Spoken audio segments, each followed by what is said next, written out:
Hello বন্ধুরা, আজ আমি আপনাদের দেখাতে চলেছি ঘাগরা ওয়াটারফল, ফোন পড়ে যেটা যাবে, রয়েছে আমাদের সাবধান। বেলপাহাড়ি থেকে প্রায় ৬ কিলোমিটার দূরে। এই যে সেখানে গেলে কত দেখতে সুন্দর পাবেন খুব ঘাগরাতে মাছ সুন্দর দেখা যাচ্ছে। ছোট ছোট মাছ, ওয়াও! ঝর্ণার জল, খুব সুন্দর সুন্দর পাথর।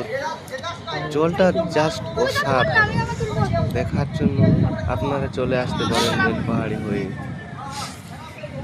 বেলপাহাড়ি থেকে মাত্র ৬ কিলোমিটার দূরে আপনারা দেখতে এই যে পাবেন ফ্রেন্ড এই ঘুরতে ঘাগরা চলে এসেছি সবাই ওয়াটারফল। মিলে। এখানে দেখুন আমরা সবাই মিলে দেখতে আমাদের এই যে এরা ফরাসি ঘাগরা ভাষায় কথা ওয়াটারফল। বলছে। চলুন দেখা যাক এখানে কি সব আছে। প্রথমে আসলে আপনারা দেখতে পাবেন এই সব ছোট ছোট ছোট পাথরের মধ্যে ছোট ছোট গর্ত, বড় বড় পাথরের মধ্যেও আবার গর্ত রয়েছে। কলব এক ভাগ দেখুন কত লোক সেলফি নিচ্ছে, সেলফি চুল। কেউ আবার ক্যামেরা নিয়ে ব্যস্ত। আর জলের মধ্যে যে সূর্যটা পড়েছে জাস্ট ওয়াও। আচ্ছা, এরপরে দেখে নেওয়া যাক এইখানে কি সব করে রয়েছে। দেখতে খুব সুন্দর লাগছে জায়গাটা। এই আমার দিকে আসবি না, জলটা তো ফোন সেই পড়ে যাবে। কালারের আছে বন্ধুরা। আচ্ছা চলুন এরপর দেখে নেওয়া যাক পাথরগুলো ও সেই লাগছে। দেখতে কিরকম লাগছে।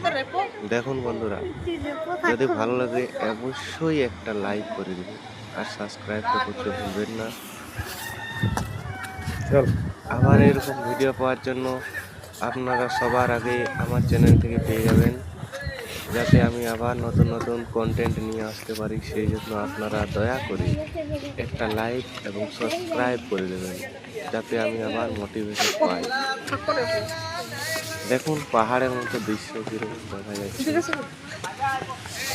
চলুন দেখে নেওয়া যাক। मेरा के बिछा चल गिलाई खाली অনেক বন্ধুরা দেখুন রিলস বানাতে যাচ্ছে। জলটা তুলতে হবে। সেলফি লাইন ওপারে যাওয়া নিষেধ রয়েছে। থাকো কি থাকো বাদ দিন। আজকে ফাঁকা তো, তাই সেই জন্য এখানে চলে এসেছি। रखे खाले रखे আপনাদের এখানে না যাওয়াটাই দড়ি সবই ভিতরে যাবেন না। যদি পারি আপনারা চেষ্টা করবেন। আমরা যা